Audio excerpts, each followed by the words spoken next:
श्रीमद् भागवत महापुराण सप्तम स्कंद 13वां अध्याय यति धर्म का निरूपण और अवधूत प्रहलाद संवाद। नारद जी कहते हैं, धर्मराज, यदि वानप्रस्थी में ब्रह्म विचार का सामर्थ्य हो तो शरीर के अतिरिक्त और सब कुछ छोड़कर वह संन्यास ले ले तथा किसी भी व्यक्ति, वस्तु, स्थान और समय की अपेक्षा न रखकर एक गांव में एक ही रात ठहरने का नियम लेकर पृथ्वी पर विचरण करे।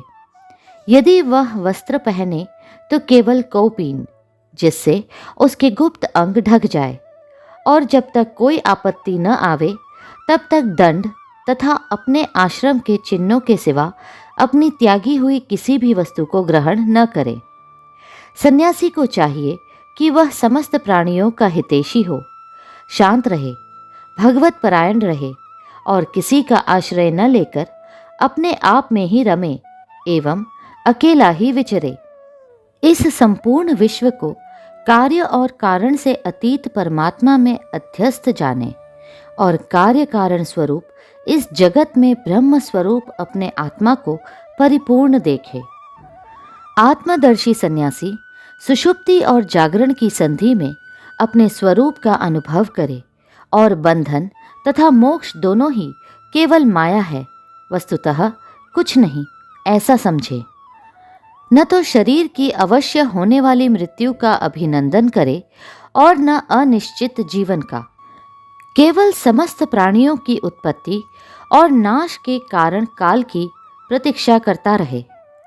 असत्य अनात्म वस्तु का प्रतिपादन करने वाले शस्त्रों से प्रीति न करे, अपने जीवन निर्वाह के लिए कोई जीविका न करे, केवल वाद विवाद के लिए कोई तर्क न करे और संसार में किसी का पक्ष न ले, शिष्य मंडली न जुटावे, बहुत से ग्रंथों का अभ्यास न करे, व्याख्यान न दे और बड़े बड़े कामों का आरंभ न करे।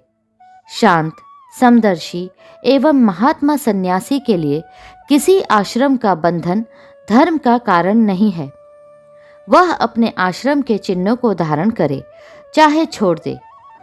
उसके पास कोई आश्रम का चिन्ह न हो, परंतु वह आत्म अनुसंधान में मग्न हो तो अत्यंत विचारशील, परंतु जान पड़े पागल और बालक की तरह।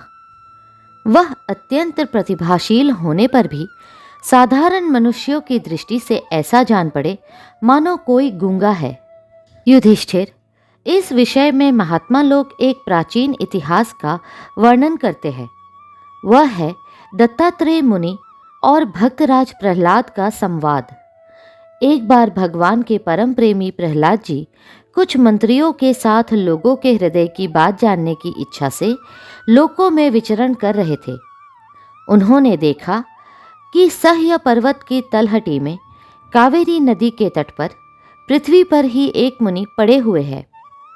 उनके शरीर की निर्मल ज्योति अंगों के धूलि धूसरित होने के कारण ढकी हुई थी। उनके कर्म, आकार, वाणी और वर्ण आश्रम आदि के चिन्हों से लोग यह नहीं समझ सकते थे कि वे कोई सिद्ध पुरुष है या नहीं। भगवान के परम प्रेमी भक्त प्रहलाद जी ने अपने सिर से उनके चरणों का स्पर्श करके प्रणाम किया और विधि पूर्वक उनकी पूजा करके जानने की इच्छा से यह प्रश्न किया, भगवन, आपका शरीर उद्योगी और भोगी पुरुषों के समान हृष्ट-पुष्ट है।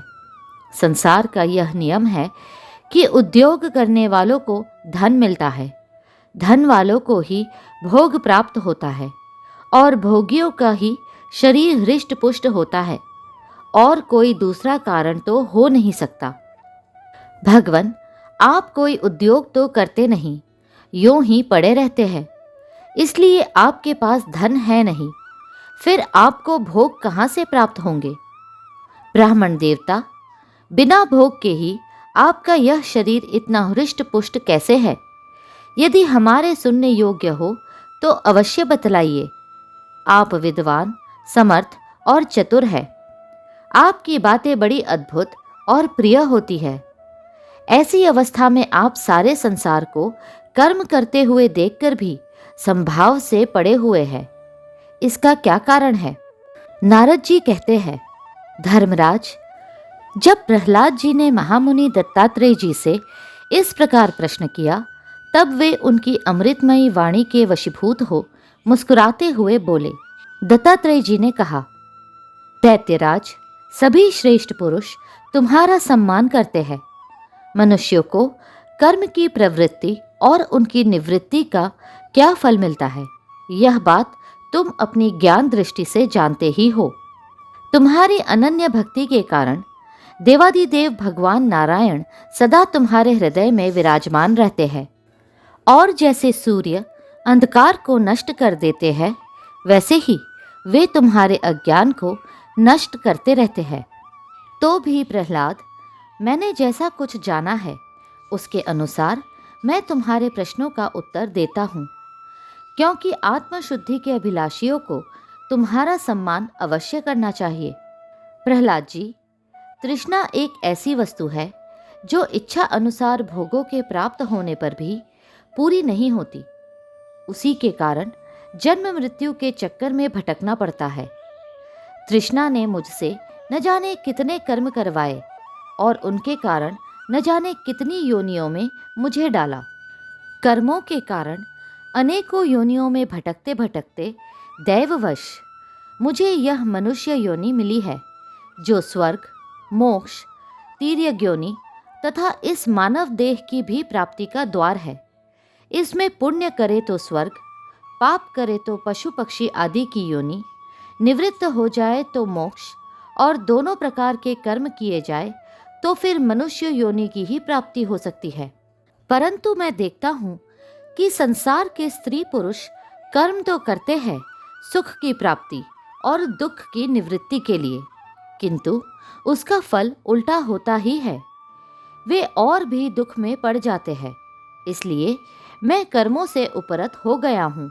सुख ही आत्मा का स्वरूप है। समस्त चेष्टाओं की निवृत्ति ही उसका शरीर, उसके प्रकाशित होने का स्थान है। इसलिए समस्त भोगों को मनोराज्य मात्र समझकर मैं अपने प्रारब्ध को भोगता हुआ पड़ा रहता हूँ। मनुष्य अपने सच्चे स्वार्थ अर्थात वास्तविक सुख को, जो अपना स्वरूप ही है, भूलकर इस मिथ्या द्वैत को सत्य मानता हुआ अत्यंत भयंकर और विचित्र जन्मों और मृत्युओं में भटकता रहता है। जैसे अज्ञानी मनुष्य जल में उत्पन्न तिनके और सेवार से ढके हुए जल को जल न समझकर जल के लिए मृग तृष्णा की ओर दौड़ता है, वैसे ही अपनी आत्मा से भिन्न वस्तु में सुख समझने वाला पुरुष आत्मा को छोड़कर विषयों की ओर दौड़ता है। प्रहलाद जी, शरीर आदि तो प्रारब्ध के अधीन है। उनके द्वारा जो अपने लिए सुख पाना और दुख मिटाना चाहता है, वह कभी अपने कार्य में सफल नहीं हो सकता। उसके बार बार किए हुए सारे कर्म व्यर्थ हो जाते हैं। मनुष्य सर्वदा शारीरिक, मानसिक आदि दुखों से आक्रांत ही रहता है। मरणशील तो है ही। यदि उसने बड़े श्रम और कष्ट से कुछ धन और भोग प्राप्त कर भी लिया तो क्या लाभ है। लोभी और इंद्रियों के वश में रहने वाले धनियों का दुख तो मैं देखता ही रहता हूँ। भय के मारे उन्हें नींद नहीं आती। सब पर उनका संदेह बना रहता है। जो जीवन और धन के लोभी है, वे राजा, चोर, शत्रु, स्वजन, पशु पक्षी, याचक और काल से, यहाँ तक कि कहीं मैं भूल न कर बैठूं, अधिक न खर्च कर दूं, इस आशंका से अपने आप भी सदा डरते रहते हैं। इसलिए बुद्धिमान पुरुष को चाहिए कि जिसके कारण शोक, मोह, भय, क्रोध, राग, कायरता और श्रम आदि का शिकार होना पड़ता है, उस धन और जीवन की स्पृहा का त्याग कर दे। इस लोक में मेरे सबसे बड़े गुरु हैं अजगर और मधुमक्खी। उनकी शिक्षा से हमें वैराग्य और संतोष की प्राप्ति हुई है। मधुमक्खी जैसे मधु इकट्ठा करती है, वैसे ही लोग भी कष्ट से धन संचय करते हैं, परंतु दूसरा ही कोई उस धन राशि के स्वामी को मारकर उसे छीन लेता है। इससे मैंने यह शिक्षा ग्रहण की कि विषय भोगों से विरक्त ही रहना चाहिए।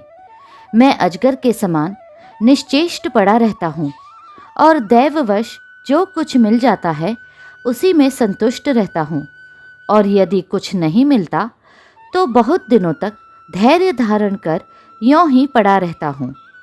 कभी थोड़ा अन्न खा लेता हूँ तो कभी बहुत, कभी स्वादिष्ट तो कभी नीरस बेस्वाद, और कभी अनेकों गुणों से युक्त तो कभी सर्वथा गुणहीन।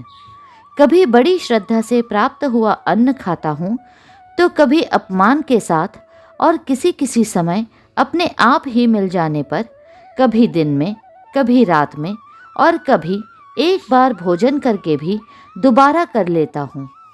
मैं अपने प्रारब्ध के भोग में ही संतुष्ट रहता हूँ, इसलिए मुझे रेशमी या सूती, मृगचर्म या चीर, वल्कल या और कुछ जैसा भी वस्त्र मिल जाता है वैसा ही पहन लेता हूँ। कभी मैं पृथ्वी, घास, पत्ते, पत्थर या राख के ढेर पर ही पड़ा रहता हूँ, तो कभी दूसरों की इच्छा से महलों में पलंगों और गद्दों पर सो लेता हूँ।